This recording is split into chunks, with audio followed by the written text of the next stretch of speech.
Welcome to সহজ banking. তো বাংলায় সম্পূর্ণ ব্যাংককে ফোকাস করে এখানে পড়ানো হবে। আর এর যে কোয়ালিটি রাখা হবে, টপ ক্লাস কোয়ালিটি। কয়েকটা ক্লাস করলেই বুঝতে পারবে। তো আজকে মূলত আমি বিগিনার্সদের জন্য, যারা জাস্ট শুরু করবে বা সদ্য শুরু করেছো, এখনো সিলেবাস সম্পর্কে পরিপূর্ণ ধারণা নেই। মূলত এখন আমি রিজনিং এর যে পুরো সিলেবাসটা আছে সেটাকে একদম পোস্টমর্টম করে আমি এখানে ভিডিওটা বানাবো। মানে কোন কোন চ্যাপ্টার্স আছে আর কোন কোন চ্যাপ্টার্স থেকে আর কোন কোন টপিক থেকে কত করে মার্কস আমাদের বিভিন্ন এক্সামে দেখতে পাওয়া যায় সেটা ডিসকাস করব। আর বাকি কোন এক্সামের রিজনিং কত নাম্বারের আসে, মূলত প্রিলিমসটা, সেটা ডিসকাস করব।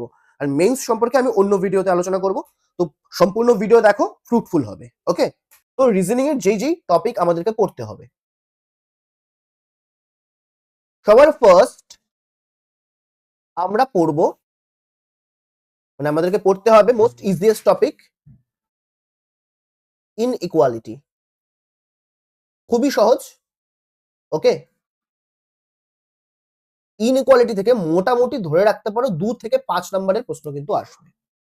তারপরে সিলজিজম। ওকে, এখানে জি এর যে উচ্চারণ সেটা সাইলেন্ট থাকে, তো সিলজিজম শর্টে কিন্তু সিলক্স বলা হয়। এখান থেকেও 2 থেকে 5 নম্বর। মানে কম্বিনেশনটা এরকম হয়, যদি ইনইকুয়ালিটি থেকে 5খানা কোশ্চেন জিজ্ঞেস করে ফেলে তাহলে সিলক্স থেকে কোশ্চেন জিজ্ঞেস করে না। যদি সিলক্স থেকে জিজ্ঞেস করে 5খানা কোশ্চেন তখন ইনইকুয়ালিটি থেকে করে না। অথবা এরকমও হতে পারে ইনইকুয়ালিটি থেকে 2 কি 3টে প্রশ্ন আর সিলক্স থেকে 2 কি 3টে প্রশ্ন মিলিয়ে হয়তো 5 থেকে 6 নম্বর জিজ্ঞেস করলো। এরকম করে কিন্তু বিভিন্ন শিফটে কোশ্চেন গুলো সেট করে। 3 নম্বরে রাখবো কোডিং ডিকোডিং। ওকে, আর কোডিং ডিকোডিং 5 নাম্বার কিভাবে? একটা সেট তুলে দেবে, সেখান থেকে 5টা কোশ্চেন জিজ্ঞেস করা হয়। তো যখন আমরা সলভ করব তখন আরো ভালো করে জানতে পারবো। ওকে, আপাতত চ্যাপ্টারের নামগুলো জেনে রাখো আর কোন চ্যাপ্টার থেকে কত মার্কস আসে সেটা জেনে রাখো। তারপর ব্লাড রিলেশন। ব্লাড রিলেশন এখান থেকে মূলত ধরে রাখতে পারো 3 নাম্বার, মানে একটা সেট তুলে দেবে, সেখান থেকে 3টে প্রশ্ন জিজ্ঞেস করা হয়। তবে এসবিআই ক্লার্কে, মানে আমার একটা স্টুডেন্টই বলেছিল তার শিফটে ব্লাড রিলেশন থেকে 2খানা কোশ্চেন এসেছিল। অর্থাৎ এসবিআই ক্লার্কে কিন্তু একবার 3+3 অর্থাৎ 2টো কোশ্চেন জিজ্ঞেস করেছিল, মোট 6 নাম্বার, দুটো সেট আর কি। তারপর ডিরেকশন বা ডাইরেকশন অ্যান্ড ডিস্টেন্স। ওকে, এখান থেকেও 2 থেকে 3 নাম্বার, মানে একটা সেট থেকে 2 কি 3টে প্রশ্ন জিজ্ঞেস করা হয়। 6 নাম্বার রাখবো alpha numeric and miscellaneous series. ঠিক আছে, alpha numeric and miscellaneous series, এই যে টপিকটা আছে বিভিন্ন জায়গায় দেখা যাবে 3টে টপিকে, যেমন alphabet based series, number based series, alpha numeric based series, মানে এরকম আলাদা আলাদা টপিক থাকে। মোর অর লেস একই রকমই হয়। তো সবগুলো টপিককে আমি একসাথে একটা টপিকে আনলাম, যে alpha numeric and miscellaneous series. অনেক বইতে কিন্তু এগুলোকে আলাদা আলাদা টপিকে কিন্তু দেখা যায়। ঠিক আছে, তো এখান থেকে কিন্তু 2 থেকে ধরে রাখতে পারো 12 নাম্বার। 2 থেকে 12 কেন বললাম? পিওর এক্সামে, মানে যে কোনো পিও, তাতে কিন্তু 2 থেকে 3টে প্রশ্ন জিজ্ঞেস করে। আর ক্লার্কের ক্ষেত্রে কিন্তু গিয়ে হয়ে যায় সেটা একটু বেশি, 6টা থেকে 7টা প্রশ্ন। আর আরআরবি বা গ্রামীণ ব্যাংকের পরীক্ষায় 10খানার, মানে গ্রামীণ ব্যাংকের যে ক্লার্কের পরীক্ষা সেখানে কিন্তু 10খানার উপর প্রশ্ন জিজ্ঞেস করা হয় এখান থেকে, মানে প্রতিটা কোশ্চেন থেকে 1 নাম্বার করে। আর এখানে অতিরিক্ত টাফ বা কিছু এরকম প্রশ্ন নেই, কিন্তু প্রশ্ন কিরকম আসে, মানে এমন একটা প্রশ্ন জিজ্ঞেস করবে যেটা একটু টাইম টেকিং হয়। তো আমাদের অ্যাপ্রোচটাকে জানতে হবে, সেটাকে আমরা কিভাবে তাড়াতাড়ি সলভ করতে পারবো। যেমন একটা এক্সাম্পল দিচ্ছি, এবার এসবিআই পিওতে একটা প্রশ্ন এসেছিল, একটা মানে আইডিয়া দিচ্ছি। সাপোজ একটা প্রশ্ন আমি এখানে মানে লিখলাম, কিছু ডিজিট লিখলাম, 2, 7, 9, 4, 3, 5, 6। ঠিক আছে, এবার মানে নাম্বারটা আমার হুবহু মনে নেই, ধরে রাখো এরকম একটা নাম্বার, তো অনেকগুলো ডিজিট আছে। এবার ওখানে লেখা ছিল এখানে যেসব ডিজিট গুলো 6 থেকে ছোট এবং সেগুলো প্রাইম নাম্বার। প্রাইম নাম্বার মানে কি? মৌলিক সংখ্যা, মানে যেই ডিজিট গুলো কোনো নাম্বার দিয়ে বা কোনো সংখ্যা দিয়ে ভাগ করা যায় না। যেমন 5কে কোনো কিছুতে ভাগ করা যায় না 1 অথবা 5 বাদে, 7কে যায় না, তাই তো, 3কে যায় না, এইসব নাম্বার। তো কিন্তু দুটো শর্ত ছিল, একটা তো হচ্ছে প্রাইম নাম্বার হতে হবে, দ্বিতীয়ত 6 থেকে ছোট হতে হবে। আর 6 থেকে ছোট প্রাইম নাম্বার এটা আছে, এটা আছে, আর এটা দিয়ে দিই আমি, 2 দিয়ে দিলাম, এটা আছে। ঠিক আছে, এটা হচ্ছে 6 থেকে ছোট প্রাইম নাম্বার। তো বলেছে যেই সব প্রাইম নাম্বারগুলো 6 থেকে ছোট তাদের সাথে 2 যোগ করো। তাহলে কত হবে? 5 2 7। 7 তো 6 থেকে বড়, তাই এটা হবে না। আর প্রাইম নাম্বার এটা আছে, ঠিক আছে? 3 2 হয়ে যাবে 5, আর 5 ও একটা প্রাইম নাম্বার, 5 2 7, আর 2 2 হয়ে যাবে 4। এটা বলল। আর বলেছে বাকি যে ডিজিট গুলো আছে তাদের থেকে 2 মাইনাস করো। তো 7 থেকে যদি 2 মাইনাস করি 5 হবে, 9 থেকে বাদ দিলে 7 হবে, 4 থেকে বাদ দিলে 2 হবে, 6 থেকে বাদ দিলে 4 হবে। এসে গেল নতুন নাম্বার। ঠিক আছে? এবার বলেছে এখানে এমন কতগুলো ডিজিট আছে যারা মাল্টিপল টাইম রিপিট করে, একাধিকবার ইউজ হয়। তো এখানে কোন কোন নাম্বার মাল্টিপল টাইম ইউজ হয়েছে? এক তো হচ্ছে 7, ঠিক আছে? 7 পেলাম, 5 1 2, ওকে? তারপর 7 হয়ে গেল, 5 হয়ে গেল, তারপর দেখো 4। মানে এখানে আমরা এরকম 3টে ডিজিট পেলাম যেটা মাল্টিপল টাইম রিপিট হয়েছে। তো এটা একটা প্যাটার্ন। বোঝা গেল? তো এই ধরনের মানে একটা টাইপ ধরলাম, এরকম অনেক ধরনের টাইপ থাকে। তো এটা কিন্তু ক্লাস 5 6 এর বাচ্চাকে দিলেও করে দেবে। এতটাই সহজ, কিন্তু আমাদেরকে খুব তাড়াতাড়ি করতে হবে। মানে যাতে 15 সেকেন্ডের মধ্যে প্রশ্নগুলো কমপ্লিট হয়ে যায়। ওকে? আচ্ছা। তারপর আর কি চ্যাপ্টার আছে? Next ranking. Order and ranking ও লেখা থাকে অনেক বইতে, বা শুধু র‍্যাংকিং ও বলতে পারো। ঠিক আছে? অর্ডারটা মেইনলি যেই টপিকটা আছে ওটা মূলত এসএসসি তে আসে। ব্যাংকিং এর ক্ষেত্রে র‍্যাংকিং এর একটা নির্দিষ্ট টাইপ থাকে, ওটাই শুধুমাত্র আসে। মানে কিরকম আসে এখান থেকে প্রশ্নগুলো? সাপোজ 5 খানা স্টুডেন্ট তাদের এক্সামে, ওরা এক্সাম দিল, তারা মার্কস পেল। তো বিভিন্ন কন্ডিশন দিয়ে দেয়। Suppose A B C D E 5 জন আছে, বলে দিল সি ই এর থেকে বেশি নাম্বার পেয়েছে কিন্তু এর থেকে কম নাম্বার পেয়েছে। এরকম বিভিন্ন কন্ডিশন দেয়, সেখানে আমাদের সিকোয়েন্সটা বানাতে হয়। কার থেকে কে বেশি নাম্বার পেয়েছে, কে কম নাম্বার পেয়েছে, ওই সিকোয়েন্স ওয়াইজ সাজাতে হয়। মানে সবচেয়ে বেশি নাম্বার, তারপর তার থেকে কম, তার থেকে কম, তার থেকে কম। আর তার সাথে কি আরো কিছু কন্ডিশন থাকে, কে কত নাম্বার পেল সেটাকে সেট করতে হয়। মূলত এটাই হচ্ছে র‍্যাংকিং। তো নাম্বারের উপর মানে টোটাল কত মার্কস পেলো তার উপর হতে পারে, ওয়েটের উপর হতে পারে, হাইটের উপর হতে পারে। যে এখানে 5 জন পারসন আছে, সিকোয়েন্স ওয়াইজ আমাদেরকে সেটা কন্ডিশন অনুযায়ী খুঁজে বের করতে হবে। কে সবচেয়ে বেশি লম্বা, তারপরে তার থেকে শর্ট কে আছে, তার থেকে শর্ট কে আছে। এটাই হচ্ছে র‍্যাংক। ঠিক আছে? র‍্যাংকিং। 8 নাম্বারে রাখবো সিটিং অ্যারেঞ্জমেন্ট। সিটিং অ্যারেঞ্জমেন্ট যে আছে, সিটিং অ্যারেঞ্জমেন্ট আর কি? পাজল। বাস। প্রিলিমস এর জন্য কিন্তু আমাদের এই কয়েকটা চ্যাপ্টার পড়তে হবে, এই 9 খানা চ্যাপ্টার। ঠিক আছে? Seating arrangement and puzzle.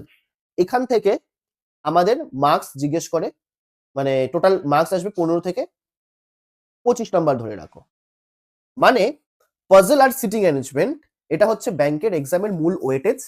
আর একেকটা প্রশ্ন থেকে, মানে একটা প্রশ্নের সেট থেকে 5 খানা জিজ্ঞেস করা হয়, কোশ্চেন জিজ্ঞেস করা হয়। একটা সেট সলভ করার পর 5 খানা কোশ্চেন, কোনো শিফটে দেখা যায় 4 খানা কোশ্চেন থাকে, মূলত ধরে রাখতে পারো 5টাই কোশ্চেন জিজ্ঞেস করে। একেকটা প্রশ্নে মানে একটা সেটে 5টা, তার মানে টোটাল আমাদের 3 থেকে 5 খানা সেট মানে থাকতে পারে, জিজ্ঞেস করতে পারে। আর একেকটা সেটে যেহেতু 5টা প্রশ্ন, তাহলে হচ্ছে 15টা থেকে 25 খানা প্রশ্ন কিন্তু আমাদেরকে জিজ্ঞেস করতে পারে। বোঝা গেল? এই হয়ে গেল কিন্তু আমাদের রিজনিং এর টোটাল সিলেবাস। এটা প্রিলিমস এর জন্য। আর মেইনস এর জন্য আমি জাস্ট আরো 3টে টপিকের কথা বলবো, সেটা করলেই কিন্তু হয়ে যাবে।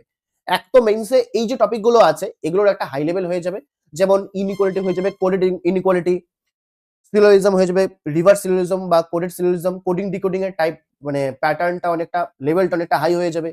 ঠিক আছে? তারপরে হচ্ছে সিটিং অ্যারেঞ্জমেন্ট আর ব্লাড রিলেশন মিক্স করে কোশ্চেন জিজ্ঞেস করে দেবে। মানে এরকম সবকিছু কি হয়, হাই লেভেল হয়ে যায়। এগুলো তো থাকবেই, যেগুলো আমি লিখেছি সবকিছু মেইনসে থাকবে। তার সাথে নতুন আরো কিছু টপিক অ্যাড হবে। নতুন টপিক গুলো কি হবে মেইনসের জন্য? একটা তো হচ্ছে machine input output, machine input output. ঠিক আছে? তারপর আচ্ছা, মেশিন ইনপুট আউটপুট থেকে কিন্তু একবার প্রিলিমসও জিজ্ঞেস করে ফেলেছিল 2018 এর আইবিএস পিও। হ্যাঁ, 2018 আইবিএস পিওর প্রিলিতে একবার জিজ্ঞেস করেছিল, 3 নাম্বার প্রশ্ন, খুব সহজ লেভেলের এসেছিল। তবে তারপরে কিন্তু আর কোনো প্রিলিমস দেখা যায়নি। ওকে? তো আশা করি আসবে না পরবর্তীতে। আর যেটা পড়তে হবে, ডেটা সাফিসিয়েন্সি। ওকে? আর কি পড়তে হবে আমাদেরকে? Critical reasoning.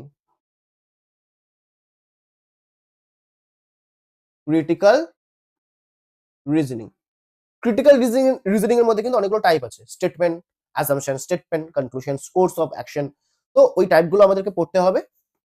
আর এই হলো আমাদের ব্যাংকের যতগুলো এক্সাম আছে তাদের সিলেবাস। আর ব্যাংকের মধ্যে কি কি পরীক্ষা হয়, এসবিআই, আইবিপিএস আর আরআরবি। তো এটাকে আমি ভাগ করবো এভাবে, এসবিআই পিও রাখবো এখানে, তারপর রাখবো হচ্ছে আমি IBPS PO plus clerk and SBI clerk. কেন আমি এইভাবে লিখলাম? কারণ এদের যে মার্কস ডিস্ট্রিবিউশন সেটা একই রকম। আর আরআরবি পিও প্লাস ক্লার্ক, যেমন এসবিআই তে মার্কস ডিস্ট্রিবিউশন কত হয়? এসবিআই তে সাবজেক্ট থাকে হচ্ছে ম্যাথস, রিজনিং আর ইংলিশ। ওকে, তো 2023 মানে 2023 পর্যন্ত এসবিআই পিওতে ম্যাথস আসতো 35-এর, রিজনিং আসতো আমাদের 35-এর, আর ইংলিশ আসতো আমাদের 30। মোট কিন্তু হয়ে গেল 100। ঠিক আছে, কিন্তু 2024 থেকে এই যে মার্কস ডিস্ট্রিবিউশন এটা কিন্তু চেঞ্জ হয়ে গেল। ম্যাথস 5 নাম্বার কমে যায়, রিজনিং 5 নাম্বার কমে যায়, এই যে 10 নাম্বার এটা গিয়ে ইংলিশের সাথে অ্যাড হয়। তো ম্যাথস হয়ে যায় 30, রিজনিং 30, আর ইংলিশ কিন্তু হয়ে যায় 40। মোট কিন্তু ওই 100 মার্কসের, আর টোটাল টাইম থাকবে কিন্তু আমাদের 1 আওয়ার। ঠিক আছে, পার সেকশনে কিন্তু 20 মিনিটস করে, পার সেকশন আমাদের 20 মিনিটস, 20 মিনিটস, 20 মিনিটস, 3 20 60, অর্থাৎ 60 মিনিট, 1 ঘন্টা। ওকে, আইবিপিএস পিও আর ক্লার্ক এদের কিন্তু স্ট্রাকচারটা কিন্তু ওই এটার মতো। ম্যাথস মানে এসবিআই ক্লার্ক আর আইবিপিএস পিও আর ক্লার্ক একই রকমই। Maths, reasoning, English, English 30, reasoning 35, maths 35। ওকে, কিন্তু গ্রামীণ ব্যাংকের যে পরীক্ষা সেখানকার প্রিলিমসে শুধুমাত্র ম্যাথস আর রিজনিং এ আসে, আর সেটা হচ্ছে কত করে? 40 করে। ইংলিশ কিন্তু থাকে না। আর টাইম হচ্ছে রিজনিং এর জন্য 25 মিনিটস আর ম্যাথস এর জন্য 20 মিনিটস।